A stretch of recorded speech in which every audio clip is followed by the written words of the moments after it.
EDSA! Itaas ang kamot sa mga angkol. Itaas ang kamot sa mga angkol. Bunalikol, bunalikol, bunalkol, bunalkol.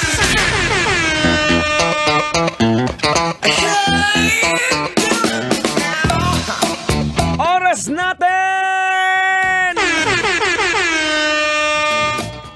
7:28 ng gabi! Sa lahat po ng mga kabisyo po natin dyan sa mga nakatutok, isa pong napakagandang gandang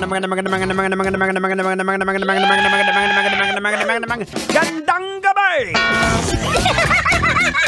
Magandang gabi, bayan! Naalala niyo pa yun? Si kabayan Noli Di Castro. Magandang gabi, bayan. Ano pa ba yung mga remarkable na mga ano? At para sa ating ulat ng panahon, pangulat sa ating panahon, siyempre ganito, ang barong na may biyak sa likod. Naalala niyo pa yun? Si Kaerni ba? Magandang gabi, bayan. Yung mga idol natin yan si Kaerni Baron. Ang barong na may biyak sa likod. Ayan, the walking encyclopedia yon, di ba, Angkol? Naalala mo ang talino ng taong yon? Ayun na, napalitan na ng after ni Ernie Baron. Pumalit na si Matang Lawin. Mga ano pa ba? Sino pa bang mga kilalang Ay, oo nga pala. Meron pa isa na sumikat. Dahil nagtatago ang mga sospek, malalaman natin yan sa susunod dahil hindi nagsisinungaling ang ebidensya. Dito sa Sokob. Ay, speaking of balita mga kabisyo, eto, ewan ko kung nabalitaan nyo Sinabon ni Bong si Bong. Nabalitaan nyo na ba? Na sinabon ni Bong si Bong. Sinabon ng bonggang-bonggang bongbong. Oo, sinabon ni Senador Bong Revilla si Colonel Bong Nebriha ng MMDA sa aniyay pagwasak nito sa kanyang pangalan. Ito po ay dahil sa isyong nagpakilala umanong convoy ni Senator Bong Revilla na dumaan sa EDSA bus lane na pinara tapos lumagpas, pero nung napara ng ibang MMDA nagpakilala ng convoy ni Senator Bong Revilla at nandun daw siya mismo.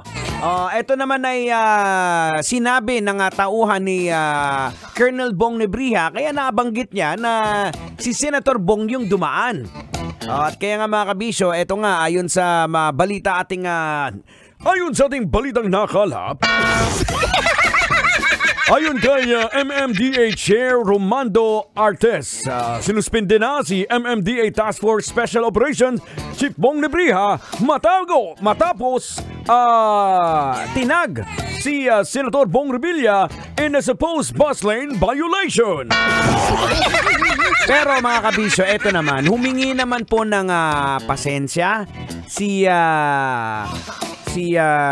nagulo na tayo, parehong Bong. Humingi ng pasensya si Bong kay Bong. Yun. Yun ang importante. Hinarap niya. Tang, logikan na natin to, Tang. Sige, wag mo nang patagalin yan. Logikan mo na. Logikan na yan. Logikan na yan. Alright mga kabisyo, logikan na natin to. Ano bang aral ang mapupulot natin? Ano bang aral ang mahihita natin dito? Oh no! Minsan kasi mga kabisyo, hindi talaga natin maiiwasan na magkamali. Dahil tao lang tayo. Ang importante kasi mga kabisyo, we have to man up, di ba? Kung ano man ang pagkakamali natin, kailangan nating tayuan at harapin whatever the consequence is. We can never consider ourselves a leader kung hindi natin kayang harapin ang mga mali natin. Kasi mga kabisyo, tandaan nyo, great leaders see mistakes as an opportunity to learn and overcome rather than a setback. Yan po mga kabisyo. We learn from failure than success, di ba? At tandaan po ninyo, error culture is learning culture. Doon po tayo natututo. Dapat tinitingnan po natin ang ating mga kapalpakan, ang ating failure. Ito po yung chance to re-evaluate, re-examine, and ultimately come back stronger from it, di ba? It's a priceless.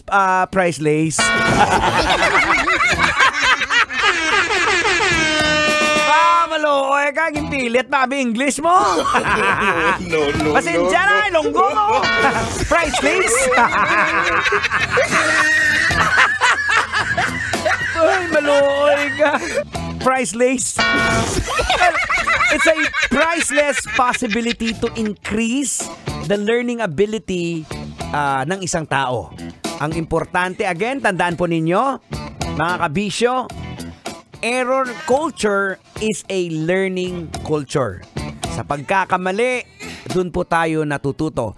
Hindi po kawalan ng ano yan, hindi po yan kawalan ng pagkalalaki, especially sa mga kalalakihan.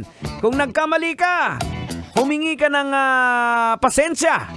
Oo, pero wag naman nating sausawan to. Kasi merong mga sausaw dahil nga nasabon ni Bong si Bong. Merong nagsasabi na iba, ayan, mirisi sa kanya. Masyadong ano kasi, yung bunganga niya. Wag naman ganon. Dapat pare-pareho lang tayo mga Pilipino.